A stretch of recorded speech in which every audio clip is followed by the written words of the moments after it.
it's Luke Sam Sounding. Yeah, he's at it once again. Well, now it's Luke Sam Sounding. Yeah, he's at it once again. You know that I'm so proud to call him one of my good friends.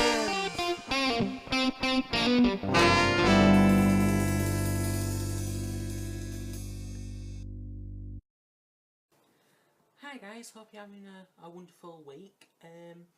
This is another one of my Luke's views. I think I'm on week 11. Unsure whether or not I'm going to keep doing these, so if you want me to keep doing these, please like or comment, just so I know whether or not to keep doing them. But anyway, I'll dive right in. So where did I leave off? I left off on Saturday, did I? Yeah. So, on Saturday I watched Alan Carr's tour, his latest tour, which is it's Spexy Beast, I think you pronounce it, not entirely sure. But anyway, if you've been following my Twitter, you'll know that he's one of my favouriteest comedians. He's absolutely hilarious, very to the point, very punchy. Not, do you know what I mean? He doesn't do a lot of stories. It's more observational, I suppose you could say. But anyway, if you watched that and you're now watching this, please like so I know that you watched it, because trust me, if you haven't watched it, you really need to go do, because if you want to just sit there and absolutely die laughing, then you really need to watch it, because he's so funny. Then on Sunday I watched my usual, which was Once Upon a Time. Great episode, but we must be coming to the series finale soon, because the episodes, I should say, are getting too explosive. They're not, say, episode 3 to maybe 10. They're more episode 15 to 20, 25 series finale sort of style episodes. Now, in this episode, you saw the fact that Gold actually returned from, is it New York he was? Anyway, wherever his son was. And basically, Cora and Regina and Captain Hook had found the dagger to try and control him. But because Mr. Gold was dying anyway, it was pretty pointless. And because Emma and everyone else knew that that's what they were trying to do, it was pretty pointless as well. But anyway, you did see like a snippet back, which was Cora's past life, which the young Cora, played by Rose do you pronounce it McGowan or McGowan? Anyway, but she's an absolutely amazing actress. Loved her in Charmed. It's one of my all-time favourite shows is Charmed. So, but anyway, getting back to that. So basically, you saw the reason of how her and Gold knew each other, and it's because basically that she fell in love with Mr. Gold. And the reason that she doesn't have a heart is because, basically, back in the past thing, she wanted to marry the prince. Now the king comes to her and says, if you can, you can't marry the prince because you're just basically you're just a commoner. But he makes her kneel, and that gets her a bit mad. So she pipes up and says, basically, I've got an amazing talent. I can turn straw into gold. No one actually believes her. She gets laughed out, but the king actually goes, well, I'll lock you in a tower with a load of straw, and if you can turn it into gold by morning, you can marry my son. Which Mr. Gold knows how to turn gold into straw into gold, sorry, I'm getting tongue-tied.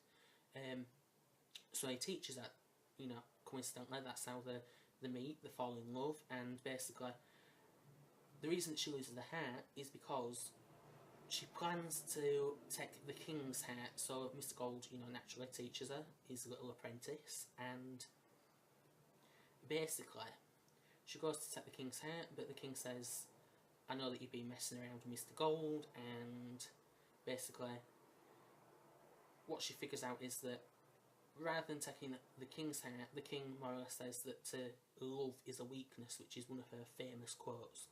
So she basically says, well, to have a heart is a weakness, so she sort of yanks it out and sticks it in a great big wooden box. So yeah, weird episode, but cool nonetheless. Back in real Storybrooke land, whatever you want to call it, Mr. Goldstain, and basically he's the one that, if you've been watching, had a candle which was given to Snow White by the presumed blue fairy. It turns out that it was Cora in disguise as a blue fairy. Anyway, Mr. Gold gives Snow White the candle and says, "There's only one way for me to live, and that's for someone to die using the candle."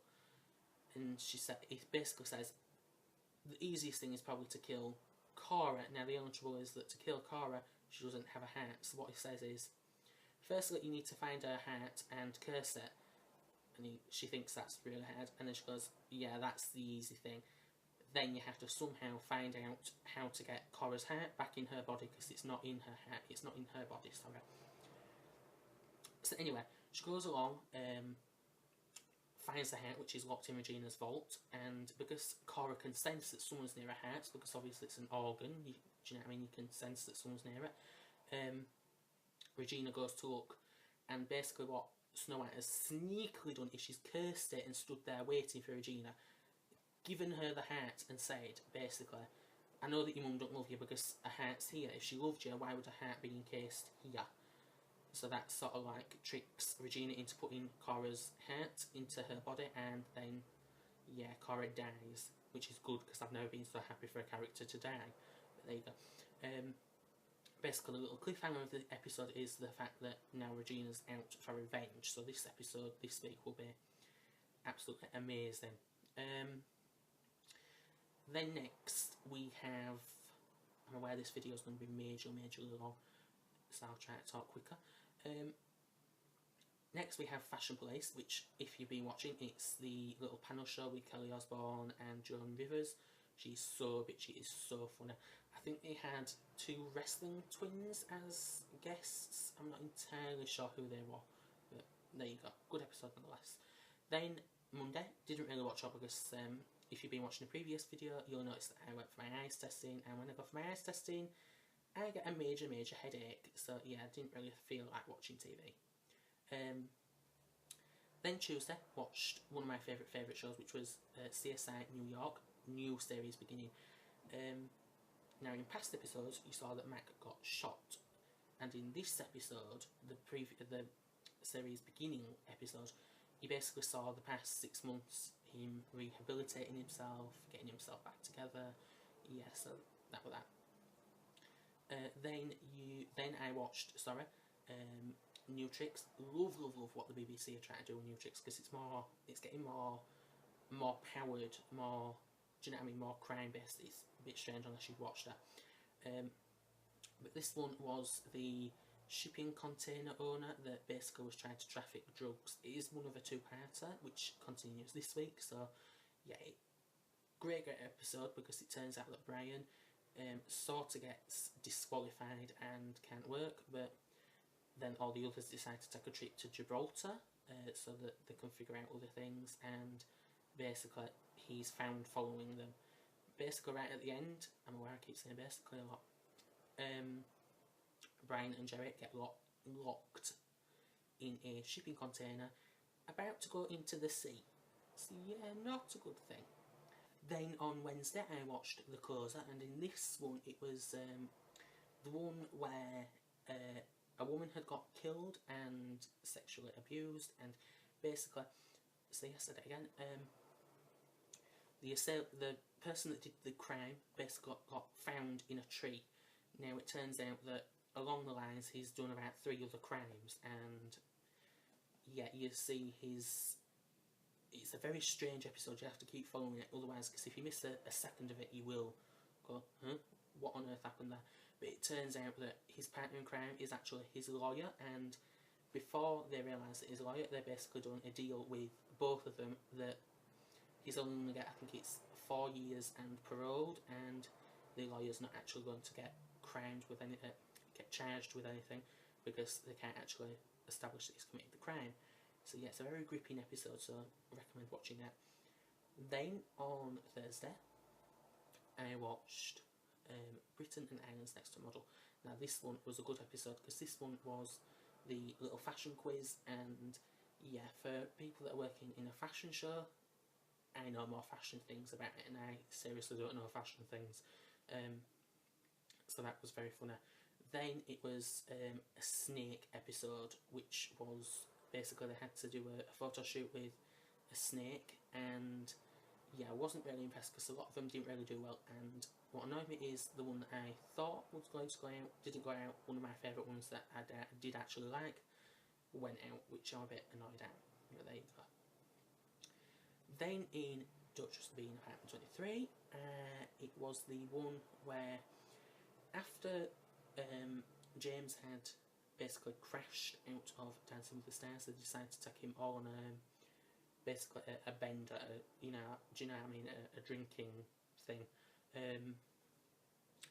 Turns out that we meet June's ex-boyfriend and yeah, his girlfriend, the one that he left June for, has actually dumped him for like the third time. Whereas Chloe decides that she's going to go crash this ginormous party that's held by this really secret, weird millionaire person. Turns out, the shocker of the episode, she married him 6 years ago, which just absolutely made us die with laughter. Because basically her big mission was to go have sex with him, and turns out she's already done it, and it was absolutely hilarious. So I do recommend go watch that. Then Friday, which was yesterday, didn't really watch out, and today's Saturday, which is why I'm sat here filming for you. So not to report that. But I hope you remembered tongue-tied again. But I hope you enjoyed this video, and I hope you remember to like, share, subscribe, do all them other things. Any other videos that you can think for me to do, I'd love to hear from you, because I'm running a bit short on video ideas, so if you can think for anything for me to do, please leave in the comments below. Check out my social media, my Tumblr, my Twitter, everything like that, because I'd love to hear from you. And yeah, hope you have an ace week. Bye.